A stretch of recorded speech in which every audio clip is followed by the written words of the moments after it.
हिंदी साहित्य में जब व्यंग की बात होती है तब सबसे पहले श्री हरिशंकर परसाई का नाम आता है।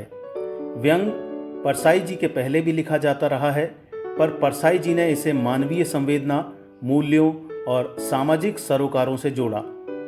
इससे पाठकों और साहित्य में एक नई ऊर्जा का अनुभव किया गया है।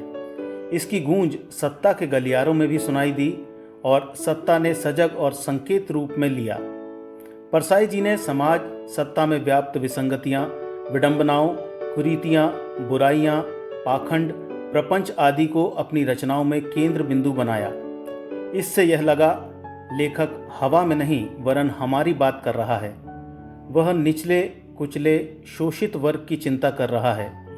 इससे पाठक व्यंग के नज़दीक खिसकता गया और धीरे धीरे परसाई और उनके समकालीन व्यंग्यकार महत्वपूर्ण लेखक हो गए। अगस्त माह में परसाई जी की पुण्यतिथि और जन्मदिन आता है। इस अवसर पर व्यंग्यधारा समूह यह बड़ी शिद्दत से महसूस करता है कि आज जो नई पीढ़ी व्यंग के क्षेत्र में लेखक या पाठक के रूप में आ रही है, उसे व्यंग पुरोधा परसाई जी की महत्वपूर्ण रचनाओं से रूबरू कराया जाए। व्यंग्यधारा ने परसाई जी की सभी महत्वपूर्ण रचनाओं का चयन किया है और उसे समूह के व्यंग्यकारों से पाठ कराकर आपके समक्ष रख रहे हैं। यह हमारा नया प्रयोग है और व्यंग शिरोमणि परसाई जी के प्रति हमारी आदरांजलि है। व्यंग्यधारा समूह की कोशिश है कि वह व्यंग के विकास के लिए नई तकनीक के माध्यम से कुछ न कुछ नया करता रहेगा। तो लीजिए, प्रस्तुत है व्यंग्यधारा समूह की एक और पेशकश, परसाई पुनर्पाठ। परसाई पुनर्पाठ में प्रस्तुत की जा रही आज की रचना का शीर्षक है ग्रीटिंग कार्ड और राशन कार्ड। इसका पाठ कर रहे हैं बड़ा मलहरा, छतरपुर, मध्य प्रदेश से नवीन जैन। मेरी टेबल पर 2 कार्ड पड़े हैं। इसी डाक से आया दिवाली ग्रीटिंग कार्ड और दुकान से लौटा राशन कार्ड। ग्रीटिंग कार्ड में किसी ने शुभेच्छा प्रकट की है कि मैं सुख और समृद्धि प्राप्त करूं। अभी अपने शुभ चिंतक बने हुए हैं जो सुख दिए बिना चैन नहीं लेंगे। दिवाली पर कम से कम उन्हें याद तो आती है कि इस आदमी का सुखी होना अभी बकाया है। वे कार्ड भेज देते हैं कि हम तो सुखी हैं ही, अगर तुम भी हो जाओ तो हमें फिलहाल कोई ऐतराज नहीं। मेरा राशन कार्ड मेरे सुख की कामना कर रहा है, मगर राशन कार्ड बताता है कि इस हफ्ते से गेहूं की मात्रा आधी हो गई है। राशन कार्ड ने ग्रीटिंग कार्ड को काट दिया।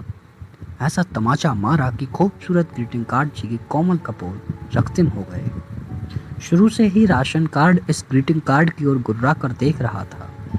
जैसे ही मैं ग्रीटिंग कार्ड पढ़कर खुश हुआ, राशन कार्ड ने उसकी गर्दन दबाकर कहा, क्यों बे साले ग्रीटिंग कार्ड के बच्चे, तू इस आदमी को सुखी करना चाहता है? जा, इसका गेहूं आधा कर दिया, बाकी काला बाजार से खरीदे या भूखा रहे। बेचारा ग्रीटिंग कार्ड दीनता से मेरी ओर देख रहा है। मैं क्या करूं? झूठों की रक्षा का ठेका मुझे थोड़े ही मिला है। जिन्हें मिला है उनके सामने हाथ जोड़ो। मेरे राशन कार्ड को तेरी झूठ बर्दाश्त नहीं हुई। इन हालात में सुख की झूठी आशा लेकर तू क्यों आया? ग्रीटिंग कार्ड राष्ट्र संघ के शांति प्रस्तावों की तरह सुंदर पर प्रभावहीन है। राशन कार्ड खुरदरा और बदसूरत है, पर इसमें अनाज है। मेरे लिए यही सत्य है और इस रंगीन चिकनाहट में सत्यहीन औपचारिक शुभेच्छा है।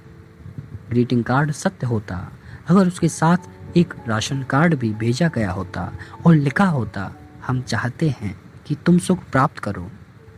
इस हेतु हम एक मरे हुए आदमी के नाम से जाली राशन कार्ड बनवा कर भेज रहे हैं। जब तक धांधली चले, सस्ता अनाज लेते जाना और सुखी रहना। पकड़े जाने पर हमारा नाम मत बताना। संकट के वक्त शुभचिंतक का नाम भूल जाना चाहिए। मित्रों से तो मैं कहना चाहता हूँ कि ये कार्ड ना भेजें। शुभकामना इस देश में कारगर नहीं हो रही हैं। यहाँ गौरक्षा का जुलूस 7 लाख का होता है और मनुष्य रक्षा का सिर्फ 1 लाख का। दुनिया भर में शुभकामना बोझ हो गई है। पोप की शुभकामना से एक बम कम नहीं करता। मित्रों की ही इच्छा से कोई सफल, सुखी और समृद्ध कैसे हो जाएगा? सफलता के महल का प्रवेश द्वार बंद है। इसमें पीछे के नावदान से ही घुसा जा सकता है। जिन्हें घुसना है नाक पर रूमाल रखकर घुस जाते हैं। पास ही इत्र सने रूमालों के ठेले खड़े हैं। रूमाल खरीदो, नाक पर रखो और नावदान में से घुस जाओ सफलता और सुख के महल में। एक आदमी खड़ा देख रहा है। कोई पूछता है घुसते क्यों नहीं? वह कहता है एक नाक होती तो घुस जाते। हमारा तो हर रौ में एक नाक है, कहाँ कहाँ रूमाल लपेटें। एक डर भी है, सफलता, सुख और समृद्धि प्राप्त भी हो जाए तो पता नहीं कितने लोग बुरा मान जाएं। संकट में तो शत्रु भी मदद कर देते हैं। मित्रता की सच्ची परीक्षा संकट में नहीं, उत्कर्ष में होती है। जो मित्र के उत्कर्ष को बर्दाश्त कर सके वही सच्चा मित्र होता है। संकट में तपी हुई मित्रता उत्कर्ष में खोटी निकलती मैंने देखी है। एक बेचारे की 4 कविताएं छप गईं तो 4 मित्र टूट गए। 8 छपने पर पूरे 8 टूट गए। 2 कवि सम्मेलनों में जमने से एक स्थानीय कवि के कवि मित्र टूट गए।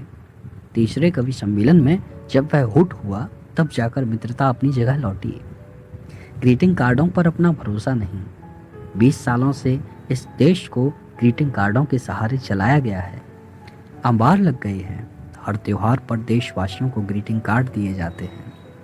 15 अगस्त और 26 जनवरी पर, संसद के अधिवेशन पर, पार्टी के सम्मेलन पर बढ़िया सुनहले रंगों के मीठे शब्दों की ग्रीटिंग्स। देशवासियों, बस इस साल तुम सुखी और समृद्ध हो जाओ। ग्रीटिंग कार्डों के ढेर लगे हैं मगर राशन कार्ड छोटा होता जाता है।